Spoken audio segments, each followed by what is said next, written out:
My mom, in the early years of my life, sat me down after I was caught either lying or doing something disrespectful towards somebody, even going out and stealing.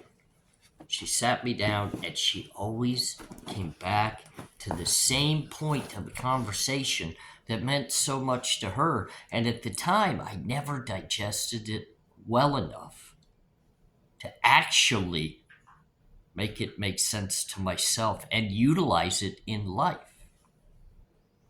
Karma always comes back and gets the better of you when you don't respect it.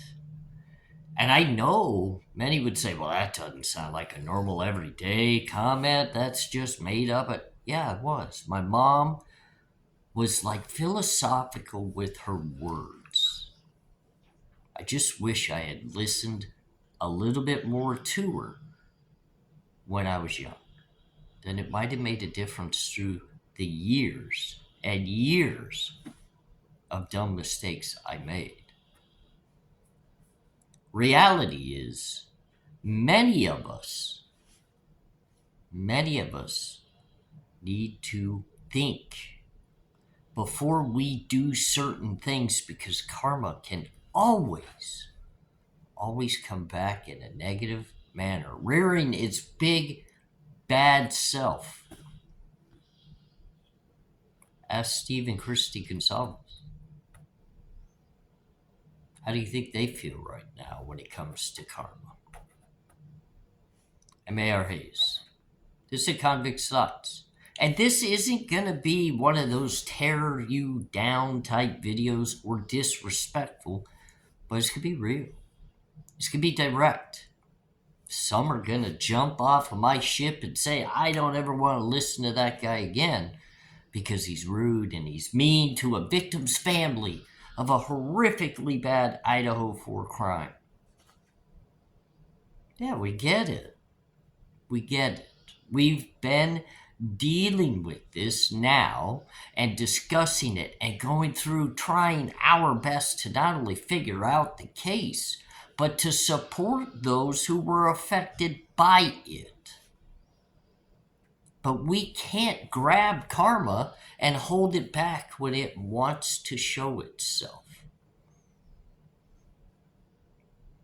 Real life means that you have to allow systems to work through themselves to follow the guideline and the procedures to get the correct final result. What am I talking about? I'm talking about the justice system. The Goncalves jumped immediately into a courtroom view of so many that are watching this case as it goes into that courtroom to have hearings, and they showed up wearing death penalty shirts.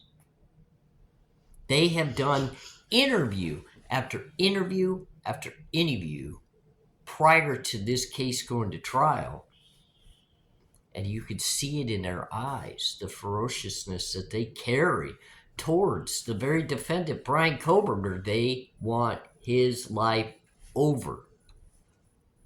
Not stopping to allow the process and the evidence to work itself through. No, they want it finalized today, right here, right now. And that's not the way it works. But now Steve and Christy, I'm going to speak kind of in your direction. I'm not speaking to you. This goes to the masses, but this video clearly is kind of hinted in your direction because, as many of us have found out, your daughter was arrested. She was arrested for some sort of domestic charge, and we're not going to dive deep into it or discuss her marriage or do any of that, because that's not what I'm about. Mistakes happen. If it's a part of a relationship situation, things happen and hopefully it gets sorted out.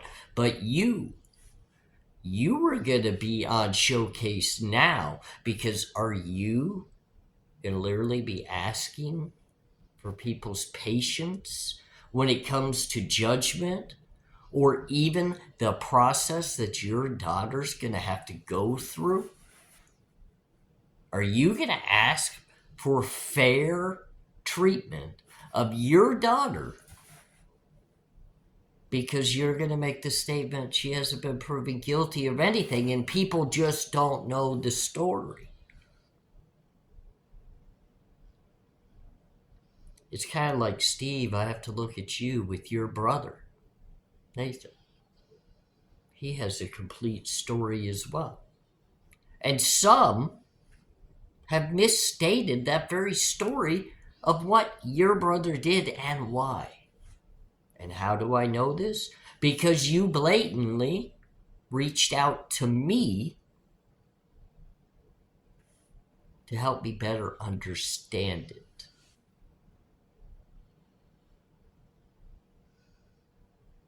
And I'm open-minded. I'm not one that's going to judge those that are going through the trials and tribulations of a trial, or even that have committed a crime and are willing to step to the plate and take responsibility for what they've done, including having to do the time. And your brother, Steve, is doing just that. He's doing the time. He's being a normal human gentleman. I say gentleman, not because he is outright viewed as a gentleman, but because he respected the responsibility for his actions. All of us want to be open-minded and open-hearted towards the situation that your daughter is possibly going to work her way through. Will she take responsibility?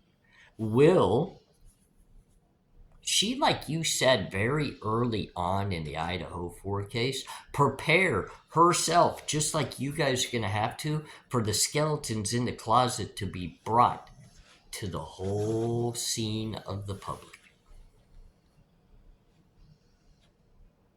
You probably, Steve and Christy, want your daughter to get a fair shake in the courtroom. Probably a lawyer willing to do their job to represent her. She most likely won't have a public defender because you'll put up the cash flow to get her an attorney that's going to step in and probably work out some sort of plea bargain to where she won't see a day in jail. And that's okay. We get it. We also understand the difference of the type of charges, but it all shakes down to the very exact thing.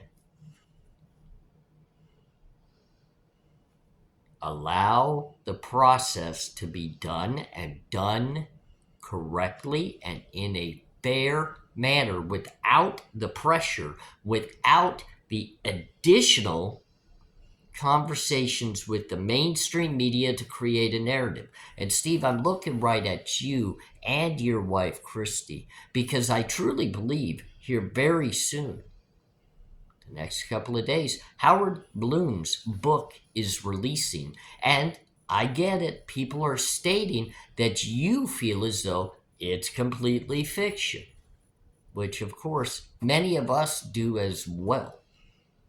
But remember, you guys are the hardcore pushers of guilt before being found guilty in a court of law or by a jury of our peers that hears the evidence.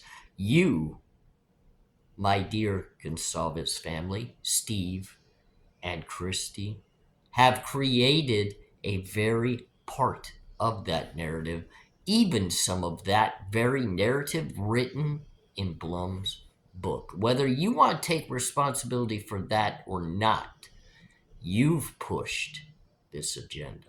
You've helped push this entire narrative of Bryan Kohberger's guilt. And now, People like myself don't just forget things like that. And I'm not the only one out here that acts the very same way or takes things the same way. We're going to be watching to see how you deal with the reality of the system and its fairness, because your very daughter should have to walk her way through it. But we'll see, won't we? We'll see what happens there. Will the skeletons just get gathered back up and hidden into that closet without anybody having to take responsibility? And I'm not putting you down and I'm not being negative. I'm just being real and I'm being honest. If you want to get before the cameras and scream a narrative of a man's guilt without actual proof or evidence, even making statements that he most likely connected or touched their Wi-Fi, stuff of that nature, you've pushed a narrative against a man that hasn't even had his day in trial. I sure hope nobody does that against your daughter. I sure hope people don't judge your brother when he's actually taken responsibility for what he's done. And I know you do want justice. But wouldn't it be better if it was fair and just justice?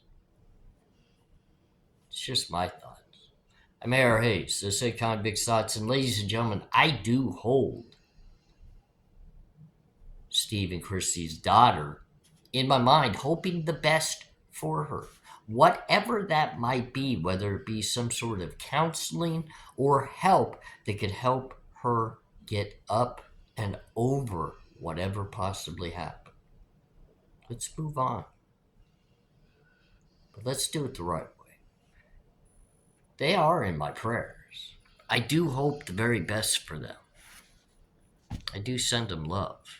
And I do look up to the skies and pray for their daughter as well. You guys have a good night. I'm sure we'll be talking again